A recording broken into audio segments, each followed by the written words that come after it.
In the state of Alabama, where the Appalachian Mountains reach their southernmost point, lies the Talladega National Forest. Featuring numerous mud holes and ruts over 3 feet deep, 600-1 and -2 are Blue Trails rated number 4.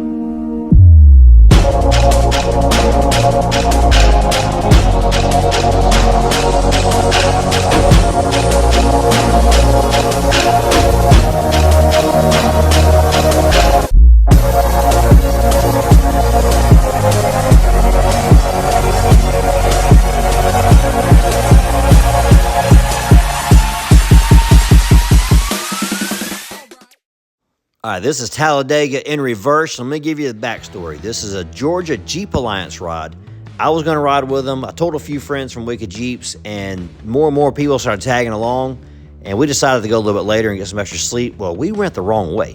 We wound up on the other end, on the north side. So we ran 600-2 south in reverse, then doing 600-1. So instead of riding with Georgia Jeep Alliance, we crossed them out midway through. And I'll get a good dash cam view of them guys as we crossed them.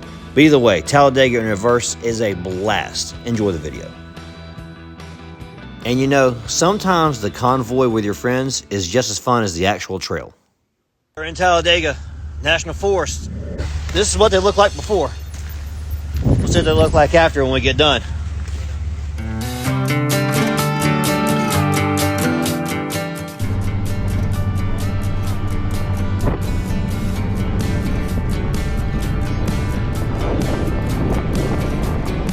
We are on top of some mountains, you just can't see it.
This trail starts off as a smooth gravel road, but after a few miles, you come across some really deep ruts.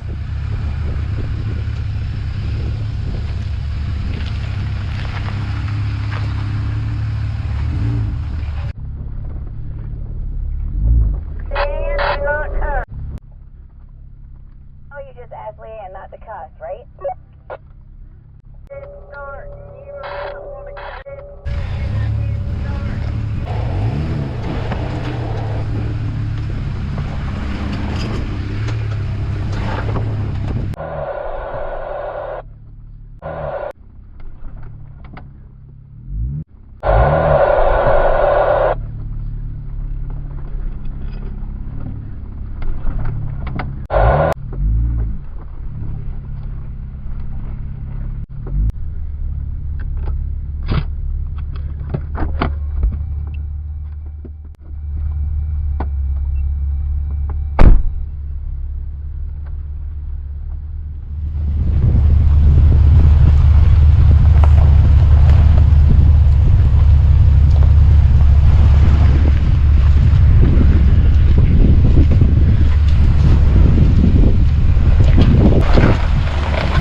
Nice. Little TJ does it all.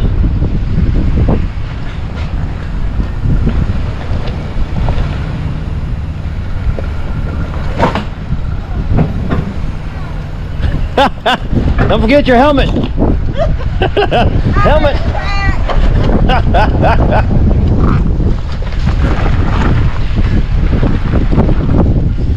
I heard a big donk from out here. It's only 25 degrees. All right, I'll stay with Derek.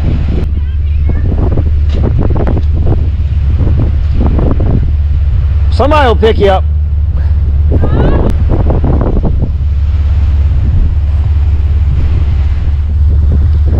For reference, let's see how deep this is.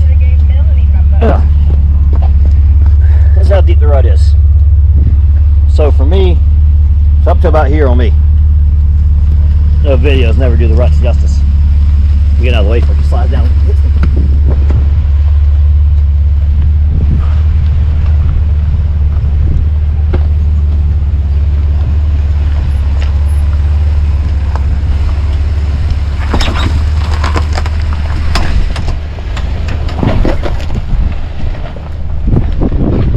That's the fun route.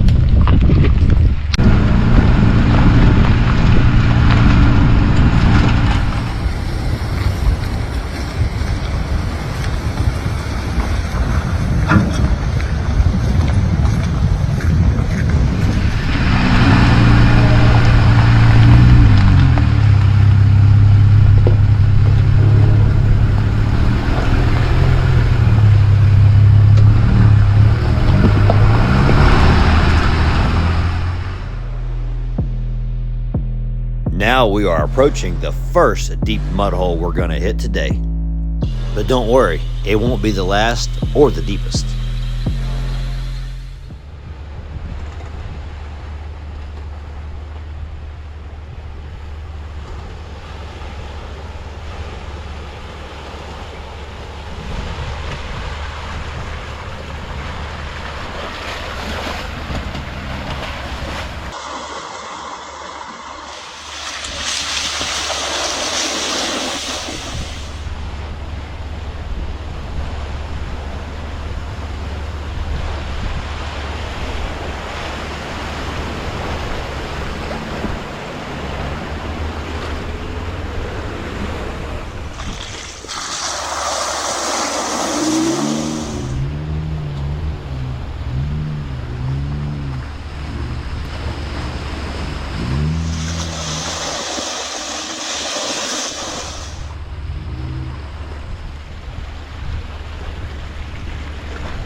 Since I was the last Jeep, now everyone has made it through. We can continue 600-2.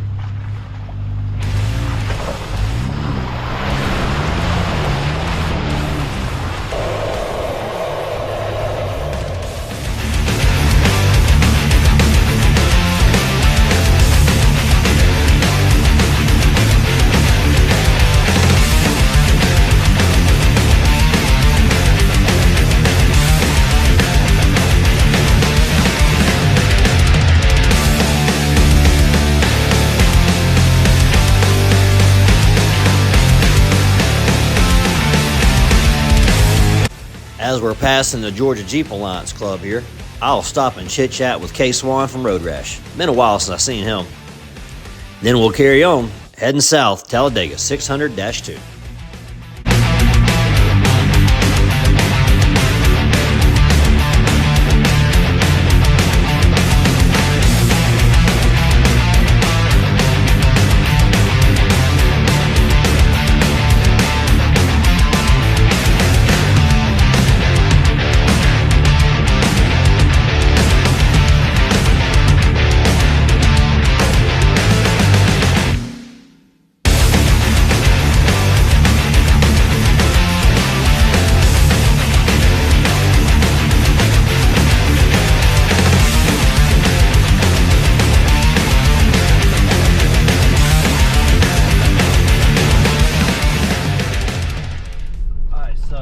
That was 600-2.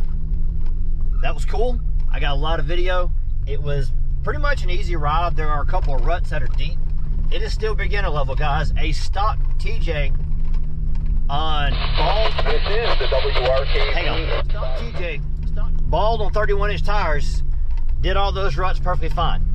So he probably scraped and scrubbed a few times. So all of us with, like me, 2.5-inch lift 35s, it was actually kind of overkill. It's just a lot of stuff. I haven't really found the limit of this Jeep personally. I grew up with the CJs years ago at Leaf Springs, and I know the limits of them as far as dirt roads and riding through mud and driving through rivers, but never been wheeling anywhere other than Georgia. So this is Alabama, my first time in Alabama riding. I've been in Alabama, obviously, in the Jeep, but not off-roading. So yeah, new experience for me. Kind of still getting to learn some of the capabilities of my Jeep, coming from the CJs when I was a kid to, 20, 30 years of not having a Jeep. Not 30, probably more like 20, 25. And now I'm back into having one now, so I'm kind of learning what these Jeeps can do myself. This was fun. I've enjoyed it. At this point, we're doing 600-1. This should pretty much be a gravel road for the most part. I don't think there's anything challenging about this one from what I've heard. So the only challenging parts are 600-2. So we're heading up the power lines, and we're going to pull off and take a break for a second. Well, as it will turn out, the power lines are a lot farther away than what I thought they were. So we were not near them yet. But we were just starting 600-1 here. And I will agree with what I was thinking there. It is not challenging going down 600-1. However, there are a lot of deep mud holes, and I wasn't expecting that. It also has been raining for days at this point. And as you can see with the really thick fog cover we got going on here on top of the mountains, there's a lot of water and there's a lot of mud on this trail. But it is, as I said before, really easy. The hardest part is those ruts on 600-2, and that stock TJ on 31-inch tires that are bald just showed up everybody.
This is amazing. I can see for tens and tens of feet from here.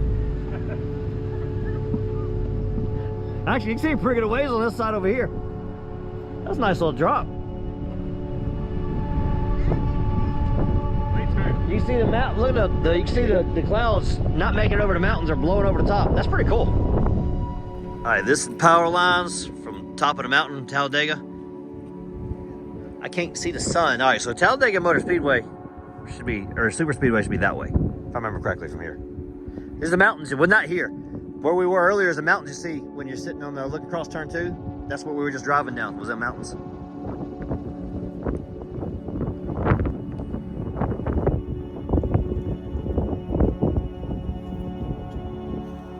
So we get the view for a second, and then we lose it because the clouds come rolling over the mountain from this side over here. Wind's blowing from this way, so just see what's over here.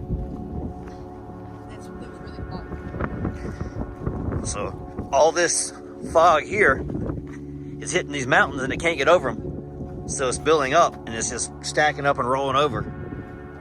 So as it rolls over, we lose that view that way. But then it clears and we get it back. And what I was mentioning earlier is if you're sitting in turn 2 of Talladega Super Speedway and you see the mountains off in the distance, I'm pretty sure that's the mountain that we're riding on right now.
I went 4 high.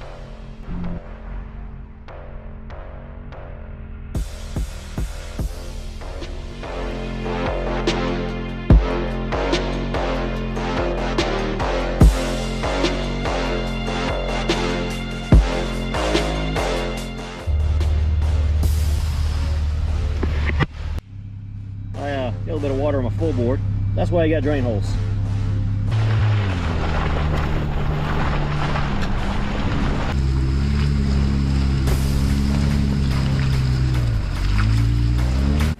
After shuffling the running order to get some videos of the mud hole crossing, there's a new leader in Talladega, 1870 off-road.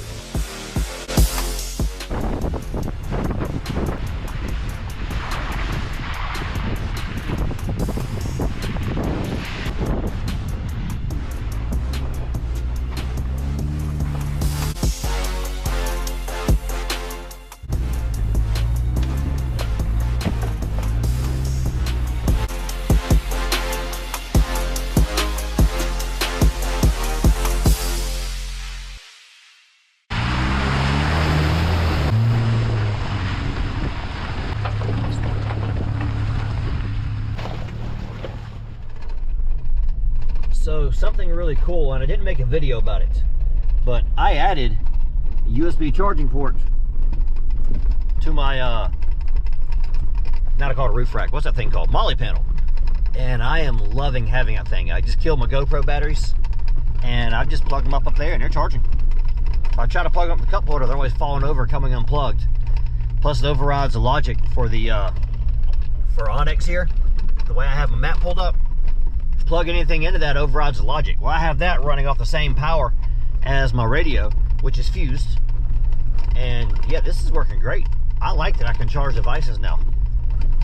So yeah, I'm glad I did that mod. A little small one y'all probably didn't know about, as we're riding on 600-1, which is very long, and I've already killed one battery.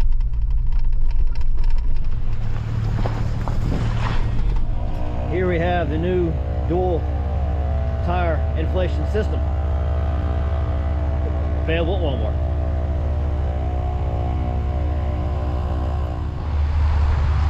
This is the end of the adventure. I'm done airing up. We got one more left back there, still going. All the muddy Jeeps. Gotta make the 2.5 hour ride home, and of course, with every ride we do this far away, we'll find a little small town somewhere, pull in some place, and buy some food, support the local economy. This has been 1870 Off-Road. All right, so it is late at night. We are riding home from Alabama, and we're about to pass through a little town called Woodland, Alabama. I think we're not gonna go through it, I think we're gonna go around it, but we're gonna be very near it. The reason why I'm telling you this, you can't see me, so I'm gonna go back to the road, it's dark. You may not know this, but my grandfather on my mom's side is from Woodland, Alabama. That whole family is from Woodland. A little small town nobody knows about, but my family is from there. So pretty cool. Woodland, Alabama. I wonder if we're gonna go through it or go around it. I'm not sure, I'm not leading this convoy. I'm following the Jeep in front of me. So we did not go through the center of town. Just before we got there, we took a right-hand turn and went around. But either way, it was cool to see my old family stomping grounds, where they all come from back in the day. But that's it for this video. Thank you for watching 1870 Off-Road.